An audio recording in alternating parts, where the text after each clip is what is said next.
It was one of those nights where the silence of the house felt heavy, almost suffocating.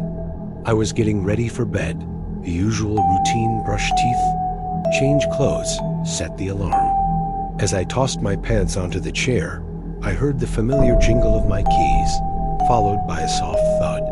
They'd fallen out of my pocket and skittered somewhere into the darkness under my bed. I sighed, dropping to my knees. The floor was cold against my skin. I reached my arm into the dusty space, sweeping blindly, my fingers brushing against nothing but the occasional lost sock and the rough underside of the bed frame. Then I heard it. A whisper, so quiet it was almost a thought. It said my name, my own voice, clear as day, but faint, like an echo from a long way off. I froze, my hands still outstretched in the darkness. My heart started to beat a frantic rhythm against my ribs. It had to be my imagination, right? The house was empty. I was alone. I shook my head, trying to dismiss it as a trick of a tired mind. I took a deep breath and reached under the bed again, determined to just grab the keys and get into bed. "Don't," the voice whispered again. My voice.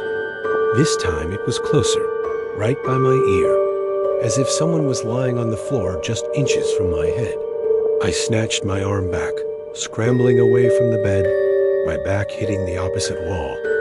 My breath itched in my throat. I stared at the dark void under the bed, the space that had always been just a dusty, forgotten corner away. Now, it felt like the entrance to something terrible. The silence returned, thicker and more menacing than before. Every shadow in the room seemed to twist and lengthen. I tried to tell myself I was dreaming, that I was having some sort of waking nightmare. I pinched my arm hard. The sting was real. This was happening. Slowly, cautiously, I pushed myself to my feet. My eyes were locked on the bed. I needed to get out of the room, out of the house. I took a hesitant step towards the door. That's when the whispering started again, but this time it wasn't my name. It was a low, angry muttering, the words indistinct, but the tone filled with a chilling resentment. It was my voice, but twisted, filled with a hatred I'd never felt.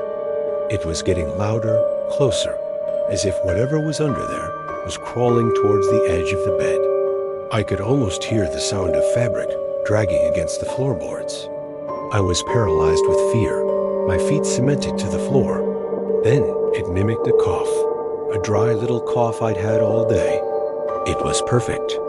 The timing, the sound, the slight raspiness, it was me. A wave of nausea washed over me. This thing wasn't just hiding. It was observing, learning, becoming me. The whisper turned into a low growl, still in my voice. "Get out." It was a command, guttural and raw. I didn't need to be told twice. Adrenaline finally broke the spell of fear. I bolted for the door, fumbled with the knob, and threw myself into the hallway, slamming the door shut behind me. I didn't stop running. I ran out the front door and into the cold night air, not even bothering to grab my shoes. I just ran, leaving my keys, my room, and that horrifying echo of myself behind in the darkness. I don't know what was under my bed, and I never want to find out.